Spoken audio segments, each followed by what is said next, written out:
thanks for joining me here today in the Let's Make Food from Food Kitchen, and today we're carving a turkey. I am putting this as a separate video as well as in my roasted turkey video. So those who don't want help roasting their turkey but carving their turkey, this is for you.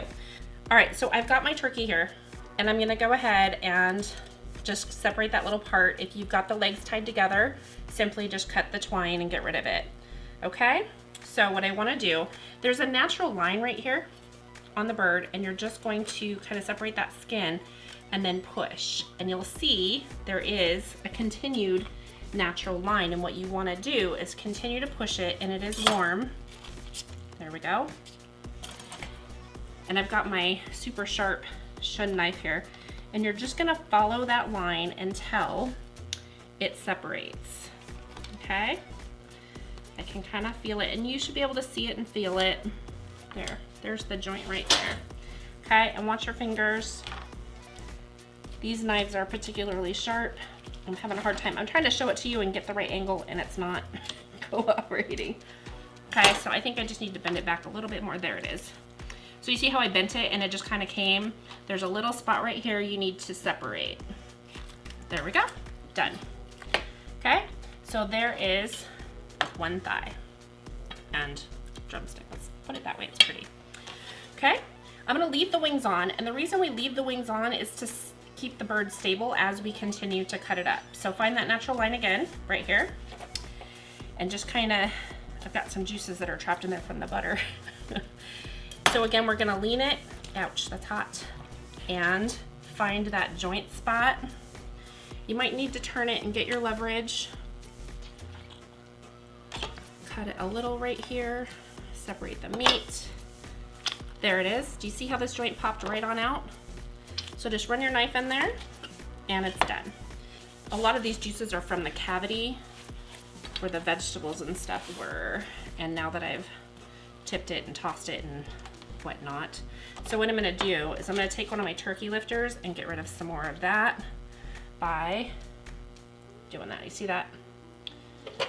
All right, let me get rid of some of this so that we're not sliding everywhere. I'm gonna take, I have this for slicing later, the backbone right here. I'm just gonna take my knife and run it along the backbone, okay? And I wanna try and keep as much of this nice, beautiful golden skin intact. Now, I'm gonna take my bigger knife and cut along the rib and breastbone. And what I wanna do is remove the meat from the ribs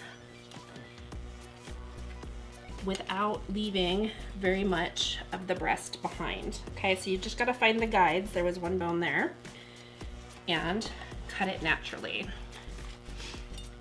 So the bird has natural separations. If you can find them, that will help you. Okay, so I'm gonna turn it, ooh, that's hot, hot, hot, hot, hot. Turn it this way, and you'll see down here, I can just cut it and separate this beautiful breast.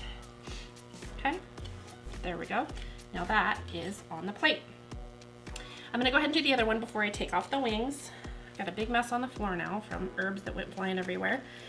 So, same process. This is a fillet knife, I believe. Use whatever, like there's tools that have specific functions, and I find that I use what's comfortable in my hand and that I feel safe working with. And in this case, it's this finer tip. Oops, I almost cut some bone. That's the thing about these shuns, is they'll go right through bone. They're great knives, I love them. Okay, so there's that breast. And there is a little, see I missed a little here, but you know, I feel like that's a good way to check your flavor. Oh my God, you guys. I knocked this one out of the park. Toot my own horn. Okay, now the wings, same thing. If you just bend them, you'll see this bone, and you can just cut,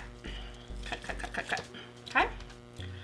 And you can take the tips and separate, separate them for stock if you'd like.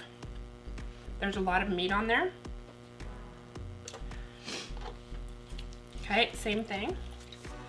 If you want to pick clean the rest of the carcass, you surely can. Moist and tender. There we go. Hot. All very hot. Okay, that's done. Now I need to slice up a breast, okay? So the grain goes this way, and we want to cut against the grain. And I want to try and keep this skin intact. So I'm going to try and get nice, even slices, like so.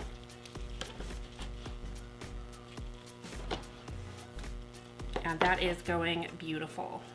Okay, I cleaned off my plate a little bit. I wanted it to be a beautiful presentation. I'm going to take my knife and just slide it under all of those pieces of beautifully sliced turkey breast.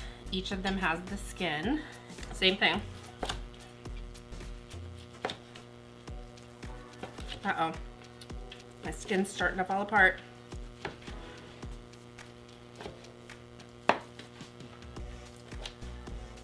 It's not looking as pretty as the first one did. Oof. Okay. I'm gonna try and fix it a little. I think a lot of times I say presentation doesn't matter as much as long as it tastes good, but I think on Thanksgiving we really just want that extra effort. Okay, now for your thigh and drumstick, just pull them apart like that. You'll find that joint again and just cut through it. You can debone the thigh or you can leave it whole. I'm gonna leave mine whole. Do you need to see me debone it? I'll do it. You know what, I think I'll do it because this was a request from Carl Smith to see how I cook and carve a turkey. So I think Carl Smith, for you, we are going to go ahead and debone this one thigh. So what you're gonna do is go in and find the bone, which is right here, and you can almost peel it apart, but just run your knife along the bone and try not to cut all the way through if you wanna keep that piece whole. But this dark meat is just delicious. Save your bones for stock. There we go. Now you've got a boneless thigh. Thanks for joining me here today in the Let's Make Food from Food kitchen on another kitchen adventure. We've roasted a turkey, simply done. We've carved it, no fuss, no muss, and we made some delicious turkey gravy. From my kitchen to yours, let's make food from food, and happy Thanksgiving.